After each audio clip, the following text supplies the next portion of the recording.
Hoy tenemos un invitado muy especial, es el expresidente Ernesto Samper, que por primera vez nos habla aquí a la revista desde que volvimos. Presidente, un saludo, muchas gracias por aceptar la invitación. No, muy complacido estar por primera vez en un reportaje en la revista Cambio. Presidente, junto con el expresidente Santos, tal vez usted ha sido de los exmandatarios que se ha mantenido un poco distante de la política, más bien desde una posición de opinador, de líder de opinión, pero en los últimos días vimos su renuncia al Partido Liberal y ahora con Poder Popular regresa Ernesto Samper a la arena política. No necesariamente, yo consideré que ha llegado el momento de abrir el partido liberal en sus tendencias. El Partido Liberal ha tenido dos tendencias históricas desde hace muchos años.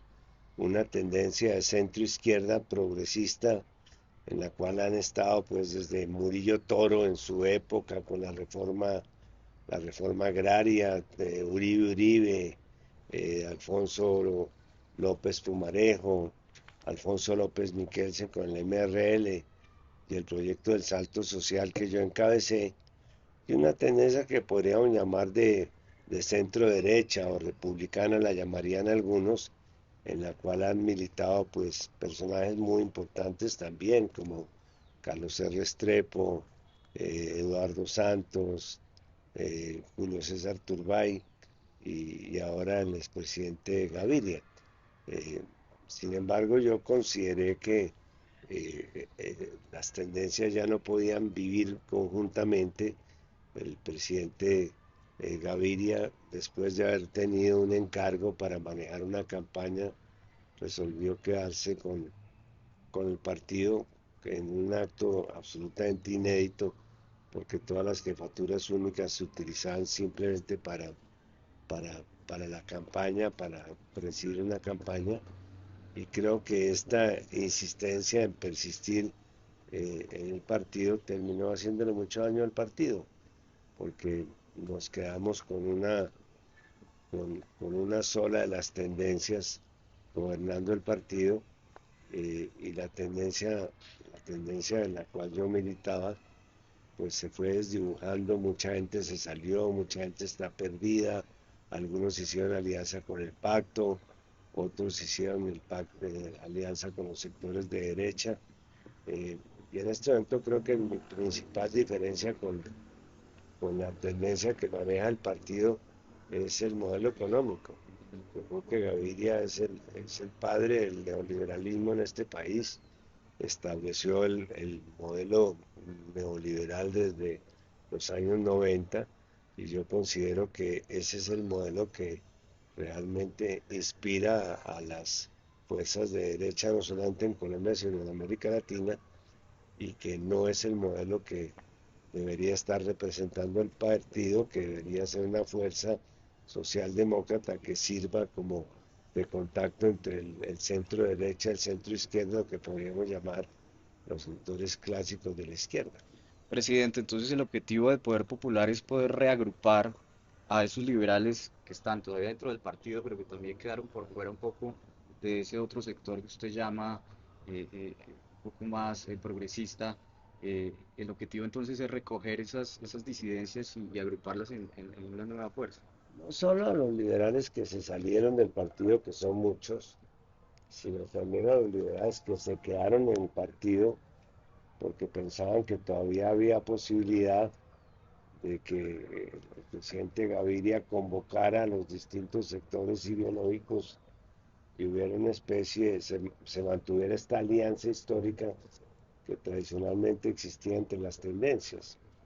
Yo creo que el hecho de haber estado yo dentro del partido 50 años, de haber representado al partido, de haber sido su secretario, de haber fundado el Instituto de Estudios Liberales, de haber tenido las mayorías del partido, porque yo fui el último presidente, digamos, elegido liberalmente, pues me da cierta autoridad para invitar a todos los liberales de la base a que hagamos este intento de construir un nuevo partido liberal, que sería un partido socialdemócrata.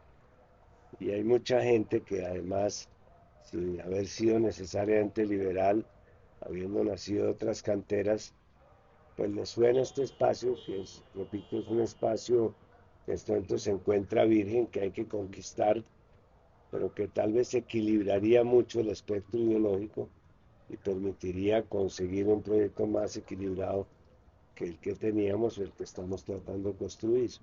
Presidente, usted efectivamente lleva más de 50 años en el Partido Liberal, eh, pero su renuncia se da hasta este momento. ¿Por qué no lo había hecho antes cuando las diferencias parecen ser bastantes con la directiva actual? Quizás porque abrigaba la esperanza de que hasta hace muy poco se pudiera convocar una convención histórica como fue la convención de Ibagué, por ejemplo, en los años 20, en la cual se encontraron estas dos tendencias y se acercaron a lo que en ese momento eran los proyectos socialistas, tanto de la Revolución Rusa como de la Revolución Mexicana, que eran las que entonces estaban en boga. Y por otra razón muy práctica, y es que si quería intentar liderar un nuevo movimiento y un nuevo partido, no podía tener la doble militancia, Ujú. lo cual me obligaba realmente a retirarme. Pero no es una novedad que me haya retirado yo del partido a estas horas, porque el partido hace muchos años que abandonó a los dirigentes sociales, que es mi otro reclamo para el partido.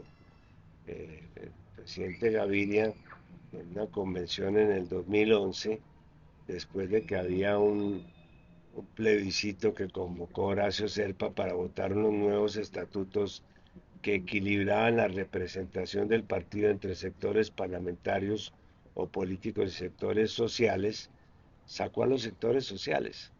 Pero este es un partido sin gente. Aquí no caben ni los campesinos, ni los jóvenes, ni las mujeres, ni los afres, porque todos fueron sacados del órgano de dirección del partido de su máxima asamblea, que es la convención. Entonces, creo que con este nuevo impulso, eventualmente el partido puede comenzar a volver a trabajar los sectores sociales que además fueron los que le dieron las mayorías en los años 20 y le permitieron volver al poder en el año 30. Presidente, ¿cómo logra César Gaviria estar todavía en la dirección liberal? ¿Cómo ha evitado las convenciones? ¿Cómo ha evitado que haya un relevo en la cabeza del partido? Es probable que existan razones familiares eh, o razones ideológicas, que sería todavía más preocupante que él esté abriendo un espacio, y lo ha demostrado con gestos realmente insólitos, como apoyar la candidatura de Duque en la segunda vuelta, que fue una cosa insospechada, pero además por las posiciones del partido son posiciones neoliberales. Pues él está defendiendo otros intereses, intereses empresariales, intereses privados, o simple y sencillamente no tiene ideología y no está defendiendo ningún tipo de interés, que sería aún más grave. Presidente, y esa salida, en los últimos días hemos visto pancartas en la sede del Partido Liberal en contra suya, hablando del proceso 8000, y una instalada por jóvenes de Poder Popular en donde dicen chao de Brecht. Eh, ¿Cómo tomó usted esa forma de despedida del Partido Liberal?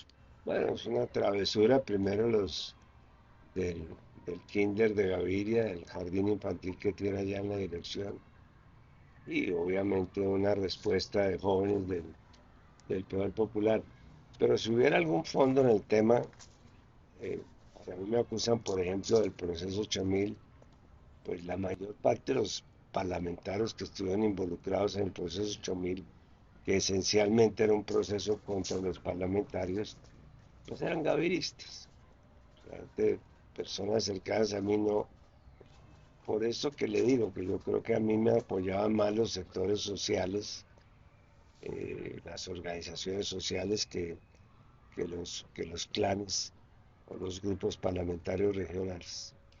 Presidente, hablando del 8000, ¿no cree que ese episodio le puede pesar a Poder Popular para consolidarse y que tendrá que remar un poco con ese capítulo de la historia? Cada vez menos, porque cada vez se está sabiendo claramente que lo que había detrás del proceso 8000 era un libreto conspirativo de personas que estaban en contra de los programas sociales de mi gobierno. Para nadie es un misterio que yo, aunque pertenecí o pertenezco al establecimiento colombiano, soy una especie de oveja negra de ese establecimiento, es porque las propuestas que yo hice durante mis campañas pues no estaban para nada de acuerdo con lo que pensaba el establecimiento colombiano, especialmente el bogotano. No les gustaba la idea que yo hablara del CISBEN, que hablara de duplicar la inversión social, que hablara de la legalización de la marihuana. Todas eran propuestas que a ellos les conmovían profundamente, y lo que se montó contra mi gobierno con la muy clara participación del gobierno de los Estados Unidos fue una estrategia conspirativa para debilitarme, para tumbarme, que iba desde los simples cócteles de periodistas que querían convertirse pues en los héroes de opinión de otros países, hasta sectores que patrocinaron procesos, hechos de sangre, como pudo ser el asesinato de Álvaro Gómez, o el intento de secuestro de mi abogado Cancino. A todo eso súmele el papel de los medios de comunicación, un carrusel que montaron pues para hacerme daño reputacional, y el hecho de que la fiscalía en la época como la de ahora, trasvasando sus competencias, pues tomó partido en la acusación que se me hizo. Si yo hubiera sabido que ese esquema, que es el que hoy día le están aplicando casi que como un esquema para despegar un avión, a Lula en Brasil o a Correa en Ecuador, o a Evo Morales en Bolivia, si yo hubiera sabido que se trataba de una estrategia montada, pues seguramente me hubiera podido defender más fácilmente. Presidente, usted mencionó varios presidentes y expresidentes de la región, pero no al presidente Gustavo Petro, que también ha dicho que hay una estrategia de golpe blando y una conspiración también de la fiscalía precisamente. ¿Usted cree que estamos pasando por algo similar a lo que vivió usted? Sin duda, sin duda, aquí también hay un libreto conspirativo en lo que ya se ha comenzado a llamar golpes blandos. ¿Por qué son golpes blandos? Porque no son los golpes militares de los años 60 o 70, en que los militares llegaban por la noche, sacaban al presidente en pijama, lo ponían en otro país, o participaban en su asesinato, como fue el caso de Allende en Chile. Aquí se trata es una estrategia perversa que va dificultando las posibilidades de gobernabilidad, que se va atravesando a los propósitos progresistas de los gobiernos, y en el caso de Petro sin duda se están comenzando a ver esos elementos que por lo demás están bien estudiados por un profesor Sharp, que hizo una lista de cuáles eran las estrategias. Por ejemplo, comenzar a crear desconfianza en la economía, que está cayendo el dólar o que está subiendo el dólar, que las tasas de interés, que no llegan las inversiones. En ese papel lo está cumpliendo divinamente el presidente de la ANDI. El, que el tema del enfrentamiento institucional, aquí el procurador y la procuradora y el fiscal tienen el casco puesto pues para crear un conflicto institucional que también a la gente le preocupa, el ruido de sables, militares retirados sacando todo el día comunicados amenazantes, el tema del lawfare, que es la judicialización de la política, entonces con el presidente o a la familia, y son unos juicios de que no se sabe dónde arrancan y no van para ninguna parte, con testigos falsos, con filtraciones, expedientes que se conocen antes de que se sepan, antes de que se analicen los estrados judiciales, se conocen en las revistas. Es decir, es toda una estrategia que en la región se llama lawfare, que es cómo se utiliza la justicia como un arma política, que es trasladar a los estrados judiciales lo que se debería estar resolviendo en los escenarios democráticos y que rompe unos temas constitucionales como el debido proceso. Es decir, usted como un simple ciudadano tiene derecho a que haya un juicio justo, a que presuman su inocencia, a que los testigos los puedan controvertir, a que no le saquen testigos falsos. Todo eso se acabó con una justicia neoliberal, que es lo que hay hoy día en América Latina y también en Colombia, que es la justicia negociada.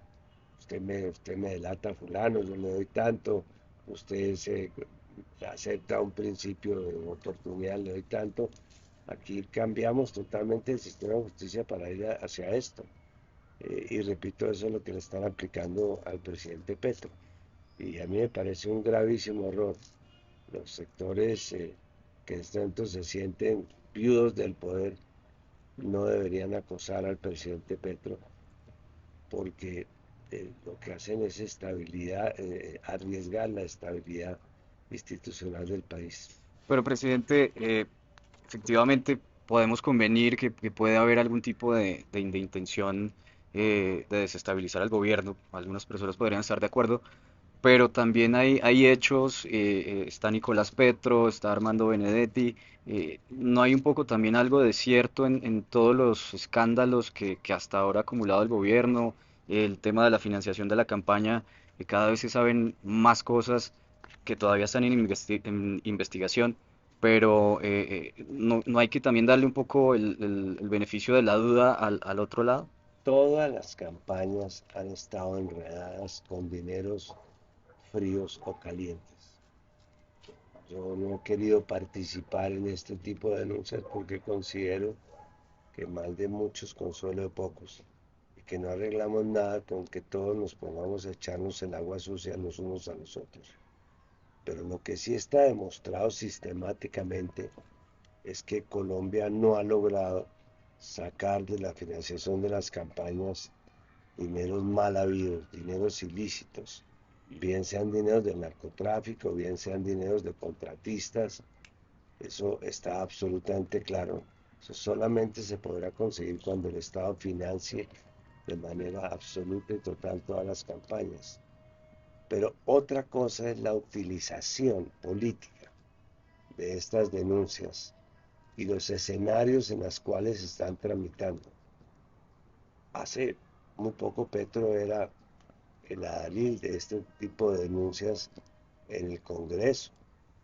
Denunció los grandes casos de corrupción, sacó a la luz pública los casos de los parlamentarios. ¿Usted cree que él tuviera algún interés en enredarse con unos cheques en una región de su campaña, enredar su campaña después de los debates que hizo? Me parece que es simple y sencillamente no tiene proporciones.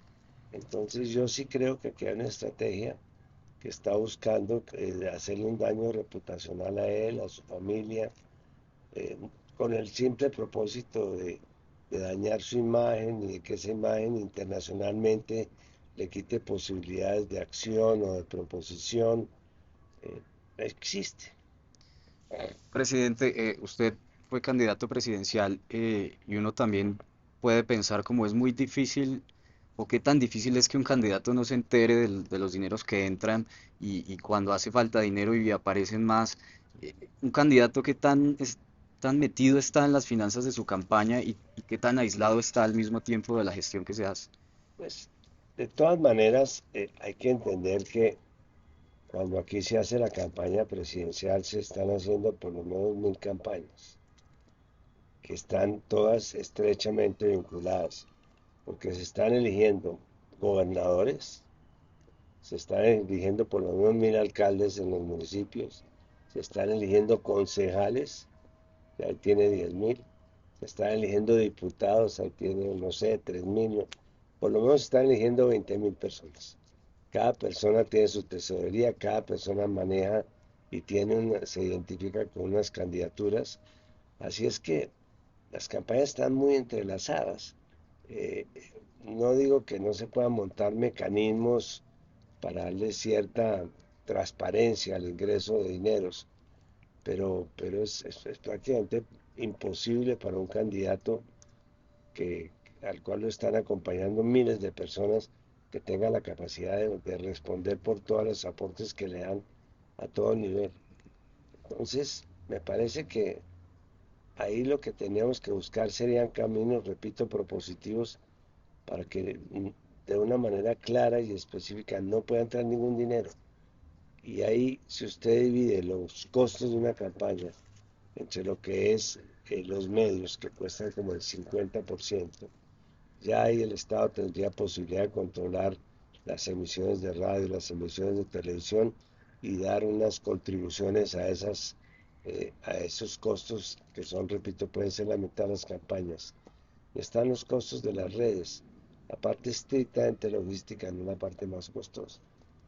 Ahora, si usted a eso le quiere añadir pues el delito de compra y venta de votos, eso ya es inaceptable. Acabe con el delito, acabe con la forma de comprar votos, porque todo está hecho hoy día en el país para que los que están adentro no tengan que salir y para los que están afuera no puedan entrar.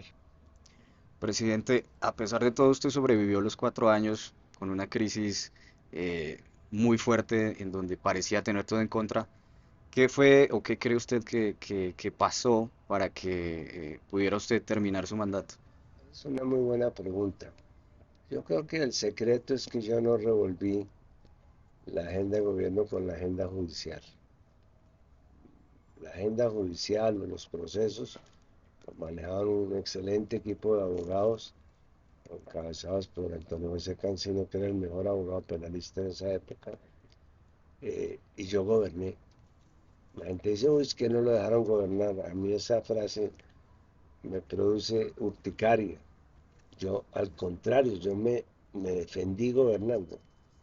Ni un solo día dejé de gobernar. Ni un solo fin de semana dejé de estar en las regiones.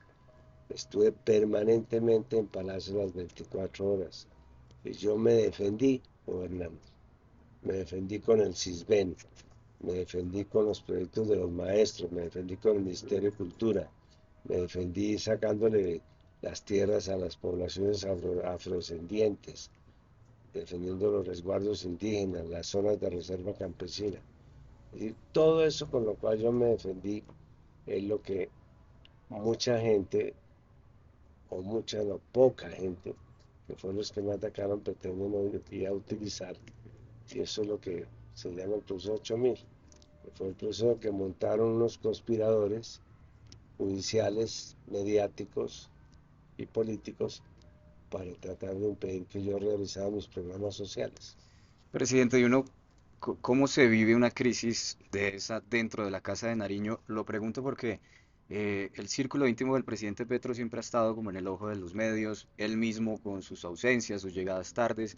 Hay mucho misterio de cómo se vive esa dinámica dentro del palacio cuando el gobierno está aparentemente en constante crisis y en constante escrutinio. ¿Cómo usted lo vivió en su momento? A mí me parece muy simpático que cuando la gente llegaba al palacio durante la crisis, la gente se sorprendía de que yo estuviera tranquilo, o que tuviera dos piernas, o de que no tuviera la cabeza destrozada. No, una es la percepción que la gente tiene de lo que está pasando ahí adentro y otra cosa es lo que uno hace. Por supuesto que cada persona tiene su manera de manejar las crisis. Yo las manejaba de una forma más muy tranquila. Primero, eh, inclusive escribí unos consejos para manejar crisis. Fue lo único que escribí a mano, que se los entrego a los presidentes electos. ¿Todos se lo han recibido los consejos? Sí, por ejemplo, se lo entregué a Boric, Que se lo entregué al presidente de Panamá, se lo entregué al presidente, bueno, en fin, a varios presidentes se los he entregado, se lo entregué a Lula. ¿Cuáles son esos consejos? Por ejemplo, el manejo de medios. Uno no puede resolver la crisis cuando está viendo televisión y oyendo radio porque termina influenciado. Pues hay que sentarse, pensar los pasos, pensar cuáles son las salidas Cuando uno ya tiene claridad sobre por dónde se puede buscar una salida, ya entonces puede reunir un comité de crisis que son muy útiles porque dan consejos prácticos, pero uno ya tiene el camino. Uno ya tiene el camino. Como cuando uno llega y le gusta un vestido, a una señora que le gusta un vestido en un almacén, siempre termina en el mismo vestido que le gustó al comienzo. Así pasa un poco con las crisis. Cuando uno dice el camino puede ser por acá, pues lo que tienes que buscar argumentos para reforzarlo. Ahora, no todos están preparados para manejar la crisis y no todos están preparados de la misma forma o buscan las mismas salidas. Y eso depende mucho del temperamento, de la personalidad. Precisamente sobre con la relación de la prensa, ha sido una crítica Ya le constante al entregué el presidente, documento al presidente el presidente Petro, Petro, sí, señor. y se lo Sí, recibió. sí, sí, claro, entiendo que lo ha leído. Y esa relación, dentro de los consejos está la relación con los medios. Sí, por ejemplo, cómo manejar los medios. Le doy un tip. Uno tiene que salir muy rápido a calificar la crisis. Ujú. Uno puede decir, esta crisis es manejable, o esta crisis es muy preocupante, o esta crisis es inédita. Uno tiene que poner el primer adjetivo. Y ahí se va el 50% de la opinión se va con el presidente. Porque, claro, están esperando que la persona que está en el Palacio de Nariño diga algo. Lo peor es no decir. Ahora tampoco hay que salir a exacerbar los ánimos, pero sí tiene uno que calificar el nivel de gravedad de la crisis para que la gente se tranquilice o para que la gente espere algo más. Eh, Ese es, digamos, uno de los temas.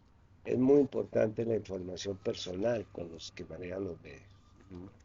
Ahora, dicho esto, lo verdaderamente nuevo para mí en esto y para muchos son las redes. En mi época no había redes y creo que tenemos que entender el tema de las redes si queremos poder manejar situaciones de crisis. ¿Por qué? Porque las redes trabajan con sentimientos, con emociones, con pasiones. Por eso es que la derecha tiene tanto éxito en el manejo de las redes, que la derecha vende miedos, el miedo a los comunistas, el miedo a los terroristas, el miedo a que la roben en la calle. Y eso hace que a través de las redes los miedos se transmiten mucho más fácilmente que las expectativas. No sé, esa es un poco una conclusión que he sacado. Entonces, el tema de las redes es realmente, para mí es difícil de complejo. Presidente, y está el tema de los grupos económicos y lo que uno podría llamar los cacaos del país, que prácticamente son los mismos de su época. ¿Cómo era su relación también con los grandes empresarios de Colombia en esos momentos de crisis y también qué lección le podría dejar a este gobierno en esa relación?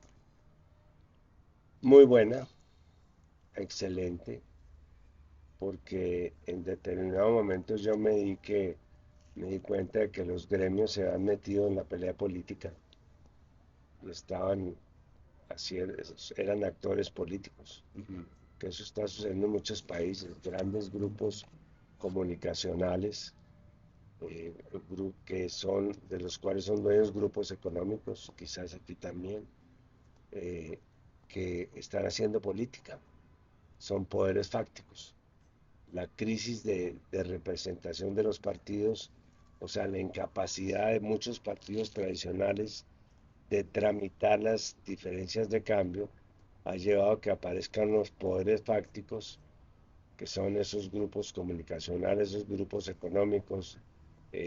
También están ahí metidas algunas ONGs internacionales, los jueces y fiscales que quieren hacer protagonismo mediático, pues son los que de alguna manera están llevando la representación política. En el caso de Colombia, por fortuna, o por lo menos en mi gobierno, todavía existía un poco la idea de que había grupos empresariales liberales y grupos empresariales conservadores, y que había un cierto nivel de entendimiento entre unos y otros. Cuando yo vi que los gremios han adoptado una posición política como la están adoptando ahora, es decir, eran actores más políticos que actores que legítimamente representaran unos intereses, pues llamé a los dueños del circo, llamé a los cacaos, me reunía con ellos casi que semanalmente, y ellos facilitaron las cosas, ¿Cómo eran esas facilitaron la salida. reuniones? ¿De qué Ah, hablaban como no, puntualmente? llegamos hasta hablar de temas como el de la extradición, por ejemplo. Ok. Con ellos analicé si era conveniente o no restablecer la extradición. Algunos pensaban que sí, otros que no. Yo creo que era un paso inevitable. El país ha hecho unos grandes esfuerzos en temas como la extinción del dominio, eh, el lavado de activos, habíamos progresado en temas de interdicción aérea, marítima. Yo creo que hizo un modelo ejemplar de lucha contra el narcotráfico, pero no solo de lucha contra el narcotráfico, sino también de concesiones a los eslabones débiles de la cadena. Establecí la sustitución social de cultivos, la dosis mínima para el consumo de la marihuana, para distinguir entre consumo cultural, en fin, estableció. Y el tema de la extradición, pues fue un tema de los que hablamos mucho con ellos. Parece entonces que el presidente con esto del acuerdo nacional ha querido irse más por ese lado de concertación. ¿Usted cree, presidente, que en estas condiciones tiene futuro hablar de un acuerdo nacional en un año de elecciones, con un gobierno con algunos cuestionamientos? ¿Es posible llegar a ese acuerdo? Sí, siempre y cuando que el acuerdo nacional no sea para que cada cual salve sus intereses. Porque si cada quien se va a presentar al acuerdo nacional a ver cómo protege sus intereses, sus propios intereses, el acuerdo nacional no va a resultar en nada. Los acuerdos nacionales se proponen ya cuando el barco se está hundiendo. Si lo que quiere es que el barco no empiece a hundirse, cada uno debe reconocer en el otro un legítimo interés, que además lo debemos hacer todos los colombianos. Si no empezamos a reconocer que el otro puede tener una razón que yo comparta o respete, simple y sencillamente no va a haber ni acuerdos nacionales ni acuerdos. En Colombia perdimos la capacidad de ponernos de acuerdo. Yo diría que ese es el principal problema que tenemos hoy día. No nos ponemos de acuerdo y cuando nos ponemos de acuerdo, las minorías salen a desconocer los acuerdos que hicieron las mayorías. Entonces es una reflexión muy profunda. Presidente, quizás de todos los expresidentes que están con vida, usted fue el único que apoyó decididamente a Gustavo Petro, todavía lo hace. Sin embargo, este año ya larguito de gobierno, ¿cómo lo evalúa? ¿Cree que ha habido una decepción como algunos o es lo que esperaba? Yo creo que ha habido más Estado que gobierno. Es decir, él ha logrado sentar las bases de su proyecto político, y yo estoy apoyando esas bases. O sea, yo estoy de acuerdo con la paz total, estoy de acuerdo con la integración latinoamericana, estoy de acuerdo con que el tema ecológico es un tema muy de fondo, estoy de acuerdo con varias de sus reformas sociales, eh, pero son políticas de Estado. Ahora, lo que le ha faltado es avanzar más en desarrollos de gobierno. Y me parece que ahí va a tener que hacer un esfuerzo de acabar de nombrar sus equipos, de hacerle programas de seguimiento a sus equipos, de establecerle unas metas y unos objetivos. Pero entiende que aquí el gran problema político que hay es que una gente que está acostumbrada a estar en el gobierno sale y no sabe hacer oposición. Y una gente que está acostumbrada a hacer oposición llega y no sabe cómo gobernar. Mientras que aprenden los del gobierno cómo se gobierna y los de afuera cómo se hace una oposición sana y no conspirativa ni subversiva, pues el país va a tener que esperar algunos meses, no sé cuánto se demorará. ¿También le tomó tiempo aprender a gobernar o llegó, cree usted, más preparado? Nadie está preparado para gobernar y mucho menos un país como Colombia. Uno llega, le sueltan el avión, le dicen no hay gasolina, el motor derecho no está funcionando, los pasajeros están peleando entre sí. A mí me tocó un vicepresidente que cada vez que había eh, ciertos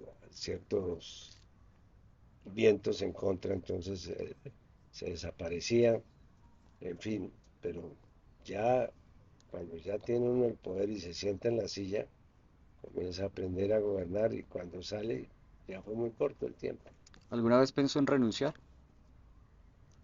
Alguna vez, una vez, sí, una vez pensé en renunciar porque, porque llegué a considerar que mi salida podía ayudar.